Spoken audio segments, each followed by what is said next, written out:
Welcome back to my channel Qayyim lifestyle. সবাই কেমন আছো? আশা করছি সবাই ভালো আছো। আমিও ভালো আছি আলহামদুলিল্লাহ। বাট আমার মনটা আজকের ভালো নাই। তার কারণ হলো 3 মাস পর আবার হাজব্যান্ড দূরে চলে যাচ্ছে প্রবাসী জীবনযাপন করার জন্য। আবার 2 থেকে 3 বছর ওয়েট করা লাগবে।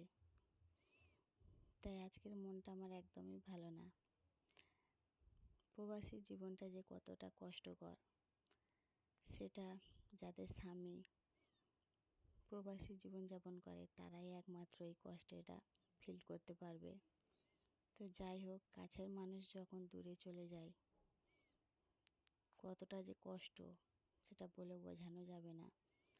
তো আমি এখন যাচ্ছি, রাস্তাতেই আছি, এয়ারপোর্টে হাজব্যান্ডকে দিতে যাচ্ছি হাজব্যান্ডের সঙ্গে। তো যেতে যেতে ভিডিও করলাম। কষ্টের মাঝখানেও কিন্তু অনেক সুখ লুকিয়ে থাকে। যতটা সময় হাজব্যান্ডের পাশে থাকা যায় এটাই মনে করে যাচ্ছি, কিন্তু মন মানছে না। যেতে যেতে ভাবছি যে আবার এই রাস্তাটা আমাকে একা কী করে আসবো। তো এখন রাস্তার মধ্যেই আছি, সবে বেরিয়েছি, সময় লাগবে। আমাদের বাড়ি থেকে কলকাতা এয়ারপোর্ট পুরো 1 ঘন্টা টাইম লাগে। তো আমি এটাই মনে মনে ভাবছি যে 1 ঘন্টাটা আমার কাছে অনেক, কারণ হাজব্যান্ডের সঙ্গে তো 1 ঘন্টা সময় কাটাতে পারবো। আমার হাজব্যান্ডেরও মনটা অনেকটাই খারাপ বাবুর জন্য। শুধু বারবার বলছে বাবুকে দেখবে। এবারে যেতে অনেকটা কষ্ট হচ্ছে, কারণ এই প্রথম বাবুকে ছেড়ে আবার বিদেশে রওনা দিয়েছে। তো যাই হোক, কথা বলতে বলতে আমি এয়ারপোর্টের গেটেতেই চলে এসেছি। এখন গাড়িটা পার্কিং করবে। তো এখানে ভিতরে চলে এসেছি।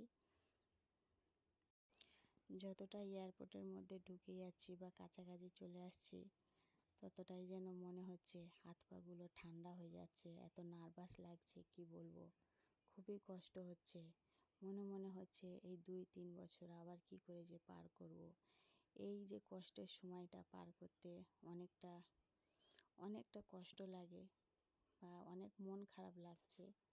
তারপরও কিছু করার নাই।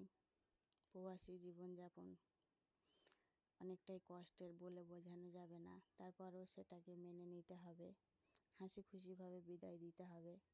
যাই হোক, সবাই আমার হাজব্যান্ডের জন্য দোয়া করবে যেন ভালোভাবে পৌঁছে যেতে পারে, সেখানে যে সুস্থ স্বাভাবিক থাকতে পারে। কাইয়ুম তো গাড়ির মধ্যে অনেক আনন্দ করছে, কারণ কাইয়ুম তো অত বোঝে না যে তার বাবা আবার তার থেকে অনেক দূরে চলে যাচ্ছে। সে তো গাড়ি চড়ছে আর রাস্তার গাড়ি দেখছে, সব কিছু চোখে পড়ছে। তো অনেক আনন্দে আছে, অনেক খুশি মানাচ্ছে।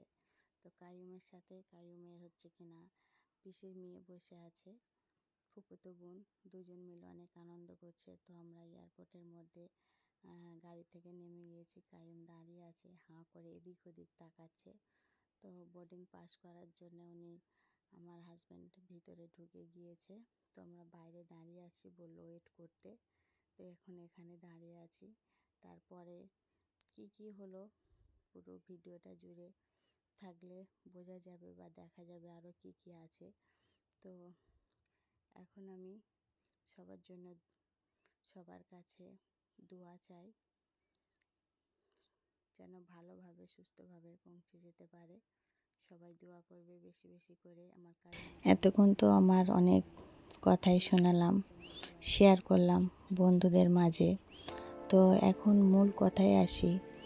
আমি এখন যে গুরুত্বপূর্ণ টিপস বা কথাগুলো বলবো সেগুলো কিন্তু যারা নতুন বিদেশে যাবে বা যারা বিদেশে যাতায়াত করে, আমার এই ভিডিওটা যদি একটু ফলো করে বা আমার এই কথাগুলো যদি তাদের কানের মধ্যে পৌঁছায়, কিন্তু অনেক উপকারে আসবে।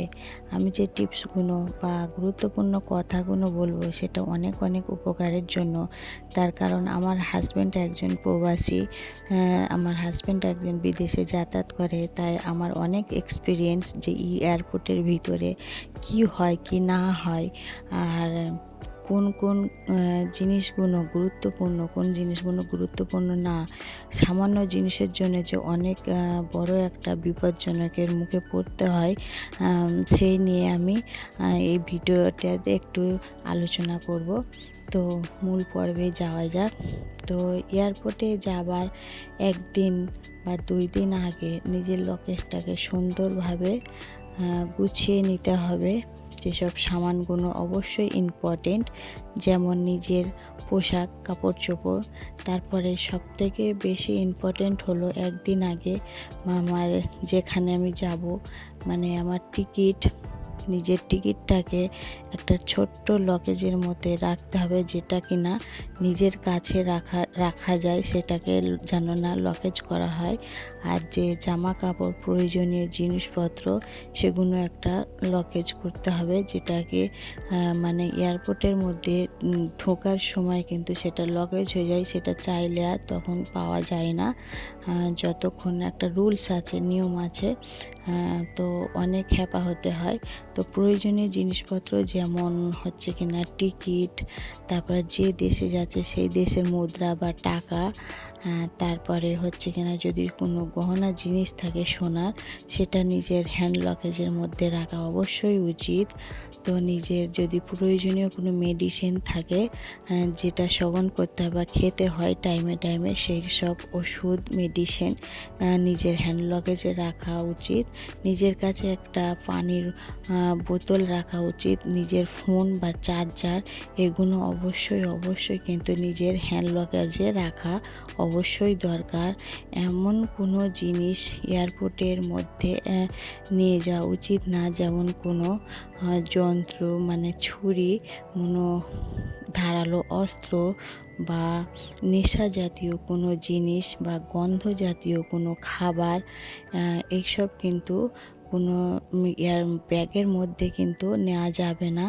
এগুলো কিন্তু এর জন্য এয়ারপোর্টের ভিতরে কিন্তু অনেক বড় বিপজ্জনক হতে পারে। আর তারপরে হচ্ছে কিনা কোনো ড্রিঙ্ক করে কিন্তু এয়ারপোর্টের মধ্যে না ঢোকাটাই অবশ্যই দরকার। তার কারণ এয়ারপোর্টের প্রত্যেকটা জিনিসের উপরে খুব কড়াকড়িভাবে চেকিং চলে। আর ব্যাগের মধ্যে কোনো দড়ি দিয়ে বাঁধা যাবে না। তার কারণ হচ্ছে যেটা লগেজ হবে সেটাকে খুব সুন্দর একটা টেপ, আঠালো টেপ বা অয়েল পেপার দিয়ে, আঠালো অয়েল পেপার দিয়ে সেটাকে সুন্দর করে মুড়ে হচ্ছে ব্যাগের উপরে নিজের অ্যাড্রেস, নিজের নাম, নিজের ফোন নম্বর বা পাসপোর্ট নম্বর দিয়ে রাখলে কোনোভাবে যদি ব্যাগটা মিস্টেক হয় তাহলে কিন্তু নিজের অ্যাড্রেসে আবার ব্যাগটা পৌঁছে যাবে। আর তারপরে হচ্ছে কিনা নিজের যাবতীয় জিনিসগুলো সুন্দরভাবে গুছিয়ে লগেজ করে লগেজটাকে যদি কোনো ভাইয়া হচ্ছে কিনা বিদেশে যদি ট্যুরিস্ট ভিসা হয় বা বেড়াতে যাওয়ার জন্যে যায় তাদের জন্য ঠিক আছে। আর যদি কোনো ভাইয়ারা জব করার জন্য বা কাজ করার জন্য যায়, তাদের কিন্তু অবশ্যই অবশ্যই মেডিসিন নিয়ে রাখা দরকার। যেমন কিছু মেডিসিন আছে জ্বর, সর্দি, কাশি, গ্যাসের, এই মেডিসিনগুলো কাছে রাখলে কিন্তু অনেক উপকার পাওয়া যায়। তো আমার আজকের গুরুত্বপূর্ণ কথাগুলো, টিপসগুলো হচ্ছে এই। তো ভিডিওটা যদি ভালো লেগে থাকে তাহলে বন্ধুদের মাঝে অবশ্যই অবশ্যই বেশি বেশি করে শেয়ার করে দেবে।